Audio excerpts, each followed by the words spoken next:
Was, wenn selbst die Götter sterben?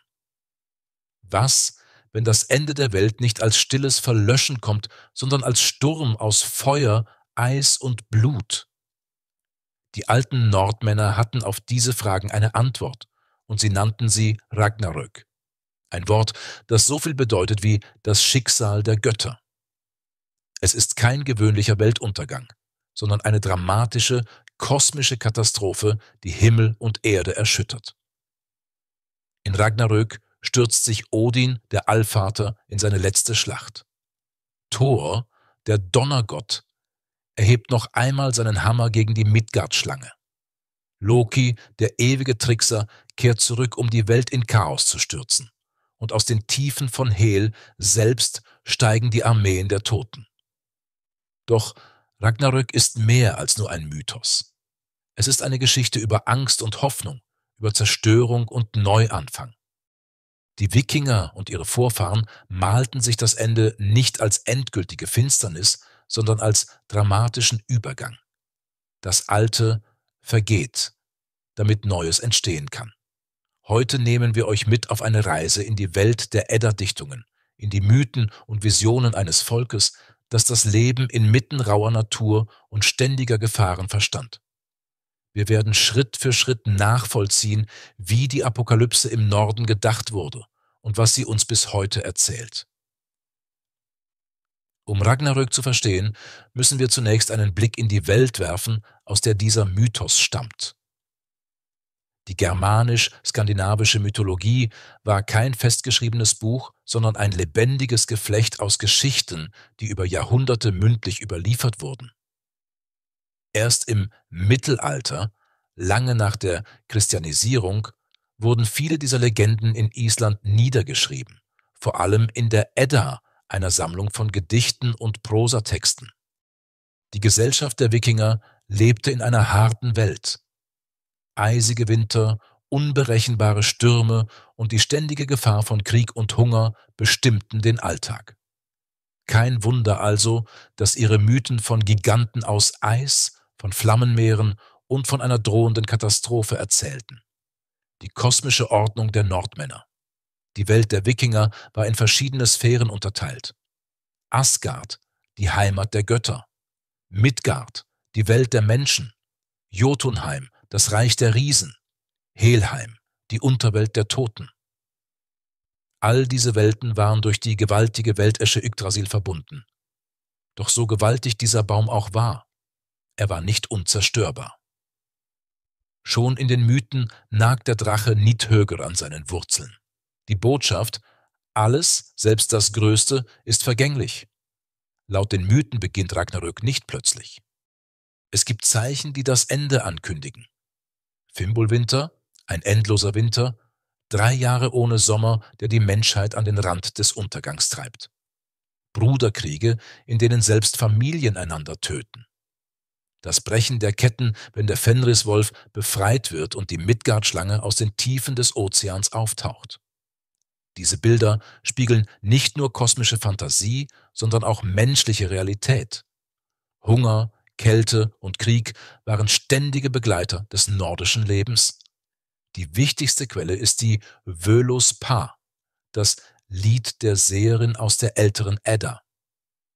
Dort berichtet eine weise Frau, eine Völva, von den Anfängen der Welt und von ihrem Ende. Sie sieht, wie Sonne und Mond verschlungen werden, wie die Götter fallen und wie aus der Asche eine neue Welt entsteht. Auch die Snorra-Edda, benannt nach dem isländischen Dichter Snorri Sturluson, gibt ausführliche Beschreibungen der Ereignisse von Ragnarök. Snorri, der im 13. Jahrhundert lebte, versuchte, die alten Mythen systematisch aufzuschreiben. Vergleich mit anderen Kulturen interessant ist, dass fast jede Kultur eine Vorstellung vom Ende der Welt kennt. Ob die Apokalypse der Bibel, die Kali-Yuga-Zyklen in Indien oder die Flutmythen der Sumerer. Immer geht es um Zerstörung und Neubeginn. Ragnarök reiht sich in diese universale Menschheitsfrage ein. Wie endet alles und gibt es ein Danach? Besonders prägend sind die Gestalten, die in Ragnarök eine Rolle spielen. Odin, der Weise, aber zum Scheitern verurteilte Allvater. Thor, der Beschützer der Menschen, dessen Stärke selbst im Tod strahlt. Loki, der zwiespältige Trickster, der zugleich Freund und Verräter ist. Fenriswolf und Midgardschlange, urzeitliche Kräfte, die nicht zu bändigen sind. Diese Figuren verkörpern nicht nur Götter, sondern auch Grundkräfte der Natur und des Lebens. Weisheit und Macht, Chaos und Ordnung, Schöpfung und Vernichtung. So bereitete die Vorstellungswelt der Wikinger den Boden für die große Erzählung von Ragnarök. Ein Drama, das weit mehr ist als ein Märchen, sondern ein Spiegel ihrer Welt und Ängste. Das Ende der Welt kündigt sich nicht plötzlich an. Es kommt schleichend, durch Zeichen und Vorboten, die immer deutlicher werden. Für die Nordmänner war klar, wenn diese Anzeichen erscheinen, gibt es kein Zurück mehr. Der Fimbulwinter, die Welt im ewigen Eis. In der Dichtung der Völuspá ist es der Fimbulwinter, der erste Schritt in die Apokalypse. Ein Winter, der nicht wie üblich von einem Sommer unterbrochen wird. Nein, 3 Jahre lang liegt die Welt ununterbrochen im Frost. Schnee und Eis bedecken Felder und Wälder, die Sonne verliert ihre Kraft und der Wind bläst erbarmungslos aus dem Norden. Die Menschen hungern. Felder geben keine Ernte mehr her. Vieh stirbt in den Ställen und selbst die stärksten Männer verzweifeln. Die Dichter berichten, dass in dieser Zeit auch die letzten Bande der Gesellschaft zerreißen. Brüder erheben die Waffen gegeneinander. Eltern und Kinder wenden sich voneinander ab. Blutvergießen wird zum Alltag. Der Fimbulwinter ist damit nicht nur Naturkatastrophe, sondern auch soziale Katastrophe. Er zeigt, dass das Ende nicht nur durch äußere Mächte, sondern auch durch den Zerfall der menschlichen Ordnung kommt. Sprecher: dramatisch. Die Götter schweigen, niemand greift ein, die Menschen sind allein und die Kälte frisst nicht nur ihre Körper, sondern auch ihre Herzen. Die Sonne und der Mond werden verschlungen. Ein weiteres Zeichen: die Himmelskörper selbst gehen unter. Seit Urzeiten wurden Sonne und Mond von den Wölfen Sköll und Hati verfolgt. Im Ragnarök gelingt es den Bestien endlich. Sie reißen die Gestirne vom Himmel und verschlingen sie. Damit stürzt die Welt in Finsternis. Kein Tag, keine Nacht, nur noch endlose Dunkelheit. Archäologen deuten dies als Spiegel der nördlichen Naturerfahrung. Lange Winternächte, in denen die Sonne kaum über den Horizont steigt. Für die Menschen des Nordens war die Vorstellung einer totalen Verdunkelung besonders beängstigend und damit ein starkes Bild für den Weltuntergang. Das Beben der Weltenesche. Doch die Zeichen beschränken sich nicht auf Himmel und Erde. Selbst die kosmische Ordnung wird erschüttert. Die Weltesche Yggdrasil, die alle 9 Welten verbindet, beginnt zu erzittern. Ihre Wurzeln ächzen, der Stamm schwankt und an seinen Wurzeln nagt der Drache Nidhöggr unaufhörlich. Sogar die Götter spüren es. Die Grundlage ihres Seins ist nicht mehr sicher. Das, was die Welt trägt, droht zu brechen. Loki befreit sich aus seinen Ketten. Ein weiterer Wendepunkt ist die Rückkehr des listigen Gottes Loki. Zur Strafe für den Tod von Baldur, dem strahlenden Sohn Odins, wurde Loki gefesselt. Mit den Eingeweiden seines eigenen Sohnes band man ihn an Felsen und eine giftige Schlange ließ ihr tödliches Sekret über sein Gesicht tropfen. Nur dank seiner treuen Frau Sigyn, die die Tropfen in einer Schale auffing, konnte er das Leid ertragen. Doch im Ragnarök zerbrechen die Ketten. Loki wird frei. Und er kehrt nicht als Freund zurück, sondern als Anführer der Mächte des Chaos. Der Fenriswolf reißt sich los. Mit Loki erhebt sich auch sein monströser Sohn, Fenriswolf. Schon lange hatten die Götter versucht, dieses Ungeheuer zu bändigen. Mehrmals legten sie ihm Ketten an, aus Eisen, aus Bronze, sogar aus mythischen Stoffen. Doch immer brach er sie. Schließlich schmiedeten die Zwerge ein magisches Band, Gleipnir, das aus unmöglichen Zutaten bestand. Aus dem Atem von Fischen, dem Geräusch von Katzenpfoten, dem Bart einer Frau. Dieses Band hielt bis jetzt. Im Ragnarök zerreißt auch Gleipnir. Der Fenriswolf bricht frei. Sein Maul ist so groß, dass er mit dem Oberkiefer den Himmel, mit dem Unterkiefer die Erde zu verschlingen droht. Er zieht los, um Odin selbst entgegenzutreten. Aus den Tiefen des Ozeans steigt die Midgard-Schlange empor, das Kind Lokis und Schwester des Fenriswolfes. So riesig ist sie, dass sie die ganze Erde umschlingt. Wenn sie sich im Ragnarök aufbäumt, schlagen ihre Bewegungen gewaltige Wellen und die Meere treten über die Ufer. Ganze Länder verschwinden im Wasser. Die Schlangenbrut spuckt Gift in Himmel und Meer, sodass selbst die Luft für Menschen und Götter tödlich wird. Und schließlich löst sich das unheimlichste Schiff aller Zeiten, Nagelfar. Es ist gebaut aus den Fingernägeln und Zehennägeln der Toten. Ein makabres Symbol dafür, dass selbst die Unterwelt an der Apokalypse teilnimmt. Auf Nagelfar fährt Loki selbst, begleitet von den Armeen der Riesen. Gemeinsam steuern sie nach Asgard, um die letzte Schlacht gegen die Götter zu schlagen. Sprecher, leise, eindringlich. So sammeln sich die Zeichen. Ein Winter ohne Ende. Himmel und Erde in Finsternis. Die Götter ihrer Feinde entbunden. Monster, die selbst die Welt zu verschlingen drohen. Die Bühne ist bereitet. Ragnarök kann beginnen. Die Vorzeichen sind erfüllt. Die Ketten sind gebrochen, die Sonne verschlungen, die Meere toben. Jetzt beginnt das Ende. Und es kommt nicht leise, sondern als gewaltige Schlacht, wie sie die Welt noch nie gesehen hat.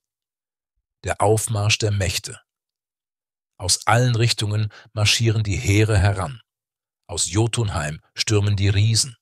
Bergriesen, Frostriesen, Feuerriesen, uralte Mächte der Natur, die seit Anbeginn die Feinde der Götter waren.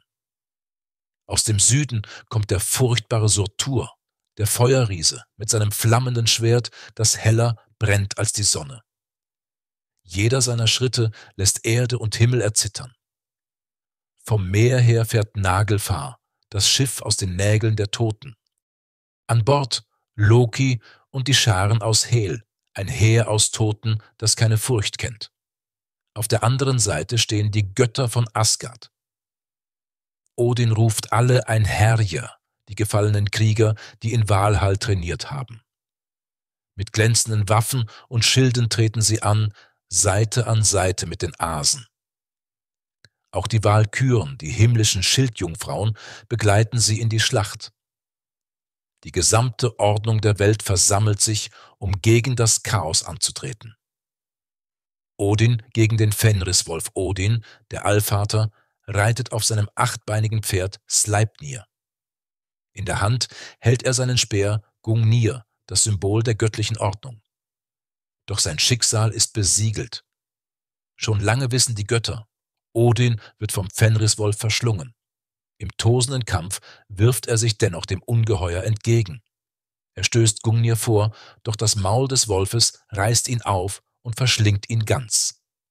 Es ist der tragische Höhepunkt. Der Allvater, der weiseste der Götter, fällt. Vidar, der Rächer. Doch Odins Sohn, Vidar tritt vor. Fast stumm in den Mythen, aber in diesem Moment mächtig. Er trägt einen besonderen Schuh, verstärkt aus den Lederresten, die Menschen im Laufe der Zeit abgeschnitten und weggeworfen haben. Mit diesem Schuh tritt er dem Fenriswolf ins Maul, packt seine Kiefer und reißt das Ungeheuer auseinander. So rächt er den Tod seines Vaters. Thor gegen die Midgard-Schlange. Währenddessen erhebt sich Thor, der Donnergott. Sein Gegner ist die Midgard-Schlange. Mit Donner und Blitz wirft er sich in den Kampf. Sein Hammer Mjölnir saust nieder, trifft den Leib der Schlange und das Monstrum windet sich in Schmerzen. Schließlich gelingt es Thor, die Midgard-Schlange zu erschlagen. Doch der Sieg hat einen Preis. Das Gift des Ungeheuers hat ihn längst vergiftet. Nur 9 Schritte schafft er es noch. Dann fällt auch Thor, tot neben seinem Feind. Freyr gegen Surtur. Der Gott Freyr, Herr über Fruchtbarkeit und Frieden, tritt gegen den Feuerriesen Surtur an. Doch Freyr hat einst sein Schwert verschenkt an den Jotun Skirnir, um seine Geliebte zu gewinnen. Nun steht er wehrloser da. Er kämpft tapfer, aber ohne sein Schwert kann er Surtur nicht standhalten. Der Feuerriese erschlägt ihn mit dem lodernden Schwert. Heimdall gegen Loki. Auch Heimdall, der Wächter der Götterbrücke Bifrost, stürzt sich in den Kampf. Sein ewiger Gegenspieler ist Loki, der Trickster. Beide stoßen aufeinander in einem erbitterten Duell. Sie kämpfen mit gleicher Kraft, bis sie schließlich einander die tödlichen Wunden zufügen. Loki stirbt und mit ihm auch Heimdall, der Hüter. Der Untergang Asgards. Die Schlacht tobt, Götter und Riesen fallen gleichermaßen. Das Blut tränkt die Erde, die Schreie hallen durch die Finsternis. Am Ende erhebt sich Surtur, der Feuerriese. Mit einem einzigen Schlag seines Schwertes entzündet er die Welt. Flammen lodern über Himmel und Erde, Asgard geht in Rauch und Feuer unter. Die Meere steigen, Flüsse kochen, Berge stürzen ein. Alles, was war, wird verschlungen von Feuer und Wasser. Sprecher leise, nachdenklich. So endet die Welt der Götter. Odin verschlungen, Thor vergiftet, Freyr erschlagen, Loki gefallen. Selbst die mächtigsten Mächte des Kosmos konnten dem Schicksal nicht entkommen. Ragnarök hat seine Opfer gefordert. Doch ist dies wirklich das Ende? Oder beginnt nun etwas Neues? Das Feuer hat alles verzehrt, die Fluten haben alles verschlungen, die Götter sind gefallen, die Welt versinkt in Asche und Rauch. Doch die Geschichte endet nicht in Finsternis. In der nordischen Vorstellung folgt auf den Untergang ein neuer Anfang. Eine neue Erde erhebt sich aus den Fluten, die die alte Welt verschlungen haben, erhebt sich eine neue Erde. Grün und frisch, voller Wälder, Wiesen und Felder. Quellen sprudeln, die Luft ist klar und die Sonne erscheint erneut am Himmel. Die Dichter der Völuspá berichten, dass eine junge Sonne geboren wird, die Tochter der Alten, die von den Wölfen verschlungen wurde. Sie leuchtet heller und reiner, und mit ihr beginnt ein neues Zeitalter. Überlebende Götter. Nicht alle Asen sind tot. Einige haben Ragnarök überstanden. Vidar, der Rächer Odins, lebt fort. Vali, ein weiterer Sohn Odins, überlebt ebenfalls. Auch die beiden Söhne Thors, Magni und Modi, überstehen die Apokalypse. Sie erben den Hammer Mjölnir und tragen die Kraft ihres Vaters weiter. Sogar einige alte Götter kehren zurück. Baldur, der strahlende Gott, den Loki einst getötet hatte, kehrt aus Hel zurück. Mit ihm tritt auch sein Bruder Hödur auf, der in der alten Welt durch Lokis List zum Mörder Baldurs wurde. In der neuen Welt aber sind sie versöhnt. So entsteht eine neue Gemeinschaft der Götter, gereinigt und versöhnt nach der großen Schlacht. Ein neues Menschengeschlecht. Auch die Menschheit ist nicht ausgelöscht. 2 Menschen haben sich im Stamm der Weltesche Yggdrasil versteckt. Liv und Livtrasir. Sie haben die Flammen und das Wasser überstanden, indem sie sich tief im Schutz des Weltenbaums verbargen. Von ihnen geht ein neues Geschlecht der Menschen aus. Ihre Namen bedeuten Leben und der das Leben liebt. Ein klares Symbol dafür, dass die Menschheit auch nach der größten Katastrophe fortbesteht. Eine Welt ohne Angst. Die neue Welt unterscheidet sich von der alten. In den Edda-Dichtungen heißt es, dass nun ein Zeitalter der Harmonie beginnt. Felder tragen Früchte ohne Bearbeitung. Streit und Krieg sind verschwunden. Ein goldenes Schachspiel der Asen, das in der alten Welt verloren war, wird wiedergefunden, als Symbol für Unschuld und Spiel. Die neue Welt ist eine gereinigte Welt. Die Mächte des Chaos sind besiegt, die Götter leben in Frieden, die Menschen beginnen neu. Hoffnung im Mythos. Die Vorstellung von Ragnarök ist also nicht nur düster, sie ist ein Zyklus von Ende und Anfang. Sprecher, nachdenklich. Alles vergeht, und doch entsteht Neues. Selbst die Götter sterben, aber ihre Kinder und ihre Werte leben fort. Die Menschheit wird geprüft, aber nicht ausgelöscht. Das Feuer zerstört, aber es reinigt auch. Viele Forscher sehen darin ein Spiegelbild der nordischen Naturerfahrung. Winter und Frühling, Tod und Geburt, Zerstörung und Erneuerung. Für die Menschen des Nordens war klar, jeder Untergang trägt bereits den Keim eines Neuanfangs. Parallelen zu anderen Kulturen. Die Idee einer erneuerten Welt nach einer Apokalypse findet sich auch in anderen Kulturen. In der christlichen Offenbarung folgt auf die Apokalypse ein neues Jerusalem. In den indischen Mythen endet jedes Weltzeitalter mit Zerstörung, nur damit ein neues beginnt. Selbst in den Vorstellungen der Azteken gibt es mehrere Sonnen, also Weltzeitalter, von denen jedes mit einer Katastrophe endet. Ragnarök ist damit nicht nur nordisch, sondern Teil einer universalen menschlichen Sehnsucht. Die Hoffnung, dass hinter dem Untergang ein Sinn liegt und dass das Leben weitergeht. Der Blick der Dichter. Die Völuspar endet mit einem Bild des Friedens. Der Adler erhebt sich erneut in die Lüfte. Wasserfälle stürzen von den Bergen. Eine Welt des Lichts beginnt. Die Seherin, die den Untergang verkündete, schließt ihre Vision mit Hoffnung. Sprecher, sanft, eindringlich. So ist Ragnarök kein endgültiges Ende. Es ist ein Übergang, ein Kreislauf, in dem Zerstörung und Neubeginn untrennbar verbunden sind. Die Götter sterben, doch ihre Kinder leben weiter. Die Sonne geht unter, doch eine neue Sonne steigt auf. Die Welt brennt, doch aus der Asche wächst neues Leben. Ragnarök ist mehr als nur ein alter Mythos. Auch heute, über 1000 Jahre nach den Tagen der Wikinger, übt die Vision vom Untergang und Neubeginn eine gewaltige Faszination aus. Wissenschaftler, Künstler, Schriftsteller und Filmemacher greifen immer wieder auf diesen Stoff zurück. Aber warum? Was macht den Mythos so zeitlos? Archäologie und Forschung. Archäologen und Historiker sehen im Ragnarök-Mythos ein Abbild der Umwelt- und Lebenserfahrung der Nordmänner. Harte Winter, die ganze Gemeinschaften gefährdeten. Gewaltige Vulkanausbrüche wie der Ausbruch des Laki auf Island, die apokalyptische Bilder von Feuer und Asche inspirierten. Politische Unsicherheit, bei der Bündnisse zerbrachen und Bruderkriege ausbrachen. Für Forscher ist Ragnarök damit weniger reine Fantasie als vielmehr ein kultureller Spiegel der Angst. Der Religionswissenschaftler Rudolf Simek schreibt: Ragnarök ist die poetische Verdichtung der Unsicherheit des frühen Mittelalters im Norden, eine Allegorie, in der Naturgewalten, menschliche Konflikte und der Wunsch nach Sinn zusammenfließen. Einfluss auf Literatur und Kunst. Schon im 19. Jahrhundert wurde Ragnarök zum Stoff für die europäische Kunst. Besonders in der Romantik, als man alte Mythen neu entdeckte, griffen Dichter und Maler das Thema auf.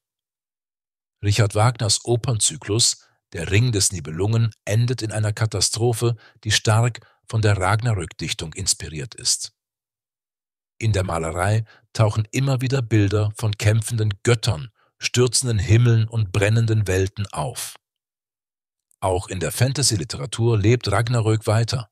Autoren wie J.R.R. Tolkien, selbst Kenner der altnordischen Texte, ließen sich von den Bildern inspirieren.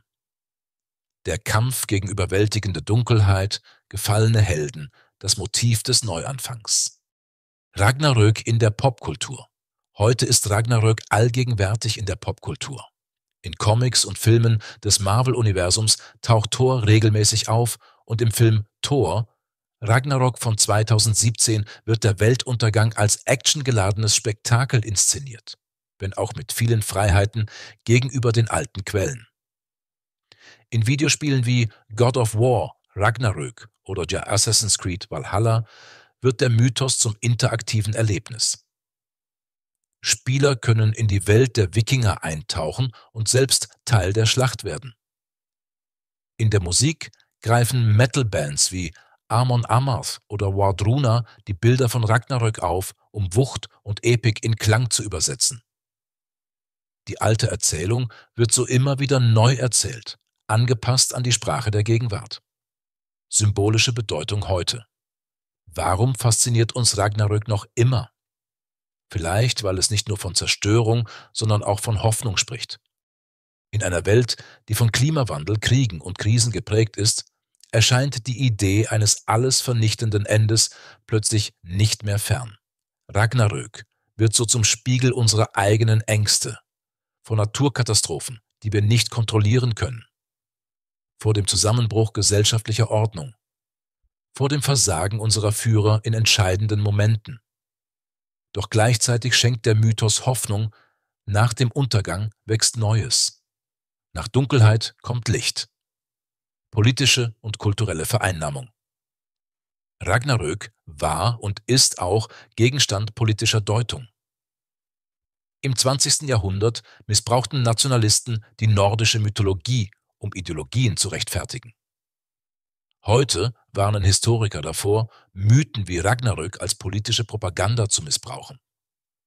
Stattdessen betonen sie die universale Bedeutung: Ragnarök ist nicht die Geschichte eines Volkes, sondern ein Menschheitsthema. Die Frage, wie wir mit Endlichkeit und Neubeginn umgehen.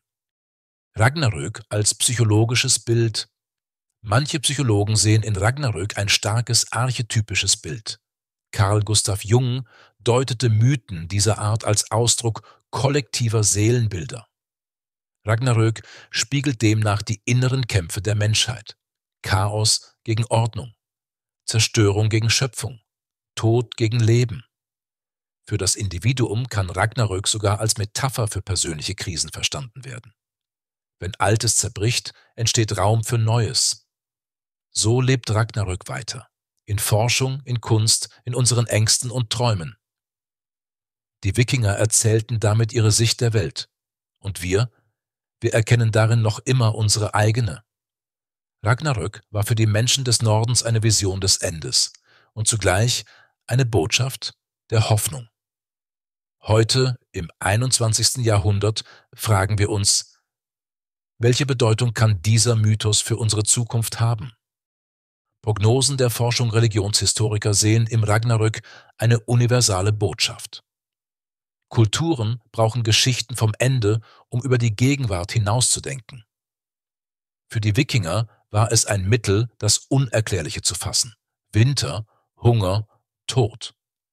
Für uns heute kann es ein Gleichnis für globale Krisen sein: Klimawandel, Ressourcenknappheit, Konflikte. Der Mythos erinnert uns daran, dass kein System ewig stabil bleibt. Alles ist vergänglich, aber Vergänglichkeit bedeutet nicht Stillstand, sondern Wandel. Ragnarök als Spiegel moderner Krisen. Wenn wir auf die Welt blicken, lassen sich Parallelen ziehen. Fimbulwinter erinnert an das Bild einer globalen Klimakatastrophe. Bruderkriege spiegeln heutige politische und soziale Spaltungen. Das Wiederaufstehen nach der Katastrophe weist auf die Widerstandskraft der Menschheit. So wird Ragnarök zu einem Symbol für die Frage, wie gehen wir mit Zusammenbruch und Erneuerung um? Hoffnung als Kernbotschaft. Am stärksten ist vielleicht die Botschaft der Hoffnung. Auch wenn Odin fällt, Thor stirbt und die Welt in Flammen versinkt. Am Ende erheben sich neue Götter, neue Menschen, eine neue Sonne. Diese Vorstellung ist tröstlich.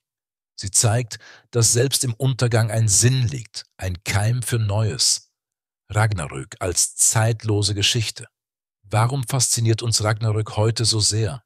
Weil es episch und dramatisch ist. Weil es uns mit unseren eigenen Ängsten konfrontiert. Und weil es gleichzeitig eine der ältesten Antworten auf die Frage gibt, was kommt nach dem Ende? Vielleicht liegt darin die zeitlose Kraft dieser Geschichte. Sie erzählt nicht nur vom Tod der alten Welt, sondern vom Mut, an eine neue zu glauben. Schlusswort: Musik steigert sich langsam, wechselt von düsteren zu hellen Klängen. Sprecher: bewegend, mit Nachdruck. Ragnarök ist mehr als ein Mythos. Es ist ein Kreislauf, der uns zeigt, alles, was lebt, muss vergehen. Doch aus dem Untergang erwächst neues Leben. Die Wikinger erzählten diese Geschichte, um der Furcht vor der Kälte und den Stürmen einen Sinn zu geben. Wir erzählen sie heute, weil sie uns mahnt, dass wir im Angesicht der Katastrophe nicht nur das Ende sehen dürfen, sondern auch den Anfang. So bleibt Ragnarök, der Untergang der Götter, eine ewige Geschichte über die Hoffnung der Menschen.